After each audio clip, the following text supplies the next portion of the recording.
이제 뭐 꾸준히 최강자로 떠올라 것이 이제 코스트코리아입니다. 매출이 한 6조, 7조 달려가고 있고요. 2위는 다이소가 이제 2024년 매출이 4조 넘었더라고요. 그리고 이제 5조 앞을 바라보고 있고, 올리브영도 4조 5천에서 5조 가고 있거든요. 그러니까 최근에 이제 뭐 쿠팡이 올라가서 밀린다가 아니라 온라인, 오프라인 매장에서 이제 온라인을 융합하면서 MFC, 마이크로 풀피트니스 센터가 갖추는 기업들이 늘고 있거든요. 다이소, 코스트코 코리아, 멤버십 홀세일, 그다음 관련된 올리브영 어떻게 보십니까? 교수님도 뭐 경험 많이 있으신. 다이소는 어쨌든 그 리세션 시장에서 경기가 후퇴하는 시장에서의 저가격 관점에서는 굉장히 잘 치고 나가고 있다라고 생각하고요. 그 다음에 올리브영의 이 성과가 굉장히 돋보이는데, 특히 지금은 올리브영은 아까 더현대와 쌍벽으로 외국 관광객이 꼭 들려야 되는 곳, 이런 곳으로 포지셔닝을 했더라고요. 그랬을 때 과연 아까 얘기하셨지만 디지털화, 온라인화도 성공했다고 보지만, 상대적으로 저는 올리브영이 이렇게 독주할 수 있는 체제는 기본적으로 그 롯데가 가져왔던 그 옵스가 철수한 거, 그 다음에 또 랄라블라가 철수한 거, 그 다음에 세포라가 철수한 거, 이 기본적인 이 세 개의 경쟁 업체들이 철수함으로써 올리브영의 독주 체제가 시작되었다라고 판단되고, 거기에 부과해서 온라인이 추가적으로 그게 이제 불을 부은 것 같아요. 그러다 보니까 실질적으로 올리브영의 이러한 그 경쟁사를 결과적으로 제거한 이 전략이 어쨌든 외국 관광객들의 그 데스티네이션이 되었다라는 점, 이게 이제 선순환이 되고 있지 않나라고 생각합니다. 그렇습니다. 이제 지난 10년간만 보더라도 지금 이제 가장 놀라운 일은, 한국은 지난 10년 동안 제대로 된 획기적인 어떤 변화, 성장보다는 상당히 잘 버텼다 이렇게 볼 수 있지만, 한류라고 하는 현상은 10배 이상 강화됐거든요.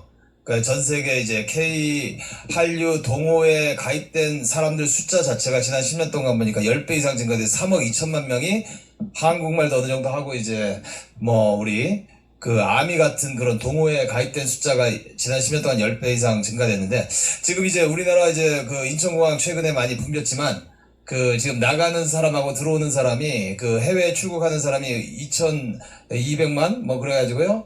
반복돼서 나가는 사람도 있겠으니까 한 1,600만 정도가 순수하게 외국을 작년에 2024년에 나간 것 같고요. 그럼 2019년 코로나 이전에 거의 99%에 해당되는 출국자 수가 나타났고, 입국자 해외 관광객들이 한국에 들어오는 것도 지금 94%, 95%까지 따라가서 지금 코로나 이전 2019년의 관광 상태가 지금 회복되고 있는데, 지금 외국인 관광객들이 들어와서, 이전에는 이제 중국인 단체 관광객이 많았기 때문에 면세점을 많이 찾았지만, 최근에 이제 면세점이 완전히 단체 관광객이 사라지면서 오랫동안 이제 면세점 자체가 지금 존폐 위기에 처해가지고 폐점도 하지 않습니까? 그래서 그런 엄청난 변화가 있었고, 이제 한류가 그만큼 강화됐다는 거는, 올리브영이 지금 이제 외국의 MZ세대 한국인 관광객들이 꼭 가야 되는 게 여의도 더현대 백화점이죠.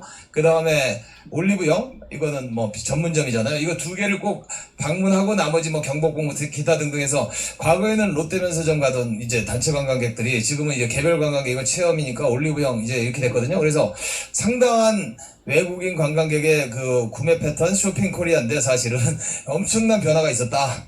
이거는 다 한류 때문이고, 우리 삼양식품의 텐베거라고 하는 주가가 1년 만에 10배 오르는 주식이 탄생한 것도 한류의 영향도 있고, 운도 있고, 여러 가지 있지만,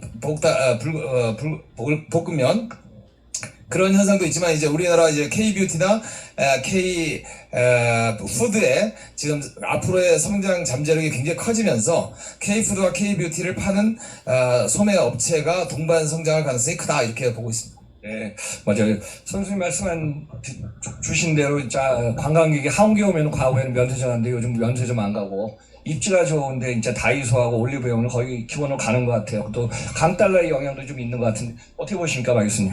예, 정확히 짚어주셨는데 저도 100% 공감하고요. 그게 사실 숫자로도 놀라운 숫자가 좀 나와 있더라고요. 작년 상반기죠. 24년도 상반기에 우리나라를 방문했던 6개월 동안 방문한 외국인이 한 600만 명 되거든요. 근데 600만 명 중에서 올리브영을 방문한 관광객이 400만 명이라고 그럽니다. 한국을 방문하는 목적이 이제 바뀌었다 그러죠. 옛날처럼 그렇게 무슨 뭐 민속촌 가고 그런 게 아니라 이제는 편의점 와서 우리가 빙그레위하고 커피 같은 것도 먹고 그리고 올리브영 가서 쇼핑하는 게 이게 한국 관광의 목표가 되어버렸어요. 그래서 면세점이 아까 어려워졌고 백화점이 어려워졌다는 이유도 이제 백화점 면세점으로 갔던 고객이 썰물처럼 빠져나와서 지금 면세점 3사가 전부 적자로 엄청난 힘을 많이 겪고 있는 것 같은데 그만큼 올리브영의 파워가 엄청나고요. 단순하게 이런 중소규모 기업의 화장품 회사가 아니라 어느새 LG생건, 아모레까지 넘어버렸어요. 상상도 못했었어요. 어떻게 그 올리브영이라는 조그만 구멍가게가 아모레, LG를 갖다 넘을 수 있을까? 훨씬 뛰어넘었고요. 그리고 이제는 올리브영이 이 주식 상장을 준비하고 있는데 예상 기업 가치가 최소 5조에서 심한 경우는 10조까지 보고 있더라고요. 10조면은 우리나라에 있는 롯데쇼핑, 뭐 이마트그룹, 현대백화점그룹, 뭐 갤러리아, 뭐 GS그룹, BJF 다 사고도 남습니다. 그 화장품 회사, 화장품 전문점 하나가 우리나라에 있는 모든 오프라인 유통업체를 사고도 남을 정도의 가치가 됐다는 게 굉장히 큰 인사이트가 있는 것 같아요. 이게 과연 우리가 덩어리만 켜서 될 것인가, 차별화에 시켜서 뭔가를 가져가야 될 것인가, 그게 굉장히 중요한 인사이트가 있는 것 같습니다. 그러니까 한국에서 지금 강력히 1위로 달리고 있는 게 이제 멤버십 세일 클럽의 코스트코 코리아거든요. 뭐 보니까 세종시가 인구가 39만 명이더라고요. 그리고 1위 매장을 그 전에 한 3, 4년에 1위 했던 양재점이 전 세계 매장입니다. 그 정도로 우리나라가 이제 1위 2 매장이 이제 세종 양재가 되어 있는데 멤버십 세일 코스트코에 대해서 이제 차별화 전략도 많지만 여기에 대해서 의견들은 좀 많이 있을 것 같아요. 우리 김 회장님, 코스트코 코리아 어떻게 보십니까? 저 우리나라 코스코는 대단하고 생각하는 게, 그 일본의 코스코를 보면요. 그 마커리 같은 데 가보면 코스코 플러스 이케아라든가 아니면 또 오사카에 또 갔더니 코스코 플러스 미쓰이 부동산의 쇼핑몰 뭐 이러한 형태로 진출을 하거든요. 근데 실질적으로 우리나라는 강남의 양재동 코스코 같은 데는 사실 단독 발표를 하고 보는 상황이에요. 그 세종도 마찬가지고 그 정도로 그 상권 파워가 이 정도로 강하다라는 생각을 합니다. 이게 그래서 우리가 전 세계 1, 2등이 된다는 것은 대단하다고 생각하는데 어쨌든 그거를 나름대로 생각을 해봤어요. 그래서 고객들하고 인터뷰를 많이 해봤는데 고객들의 메시지가 그거더라고요. 코스트코를 가는 목적이 뭐냐라고 했을 때 반나절의 미국 생활? 내가 그 반나절을 4시간에서 5시간 정도를 그 미국의 그 생활을 즐길 수 있는 유일한 곳이다라고 얘기를 하고 있더라고요. 그래서 보면 미국에서 그 유학을 했거나 미국에 사시던 분들이 그 미국 정치를 느낄 수 있는 그런 유일한 곳이라는 관점들이 한국에서는 굉장히 강한 것 같아요. 그래서 아까 상권 파워라는 관점보다 저는 한국에서는 좀 미국의 문화를 느끼고 싶은 그 반나절의 미국 문화 체험 이런 관점들이 굉장히 차별적으로 강조된 점보다라고 얘기할 수 있을 것 같습니다. 자, 우리 소 교수님.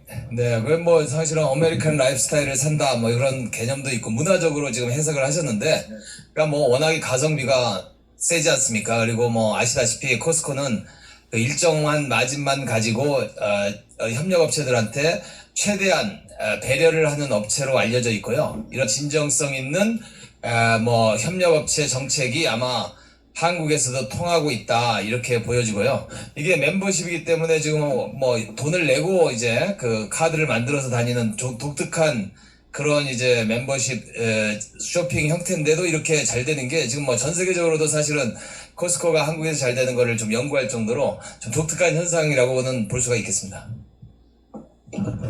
박 교수님. 말씀하신 것처럼 거기에는 한 5만 평, 매장당 5천 평이 넘는 매장에 SKU가 딱 한 3,500개, 국내는 3,500개밖에 안 한다고 하더라고요. 정말 파레트 단위로 한 기업당 하나의 상품만 최저가로 납품하게 하고, 그리고 모든 거기에는 불필요한 인테리어라든지 장식을 줄여가지고 가격을 최소화하고, 마진은 딱 15%만 받습니다. 국내 유통업체 마진이 25%거든요. 25% 마진을 봐야지 영업이익률이 나중에 2, 3%밖에 안 나와요. 1% 마진밖에 안 되는데 어떻게 돈을 벌까? 코스트코에는 1억 명이 넘는 회원이 있고요. 그 회원들의 회원비가 연간 수조 원입니다. 연간 7조 원, 8조 원이 넘는 회원비가 나오는데 갱신율이, 재계약률이 90%가 넘어요. 너무너무 감사한 마음으로 재계약을 하고 있죠. 즉 코스트코는 고객들한테는 너무나 저렴한 가격으로 모든 걸 주면서 그 고객들한테 회원비를 통해서 비즈니스를 올리는 그런 모델이라는 거죠. 우리가 파는 상품을 파는 모델이 아니라는 거죠.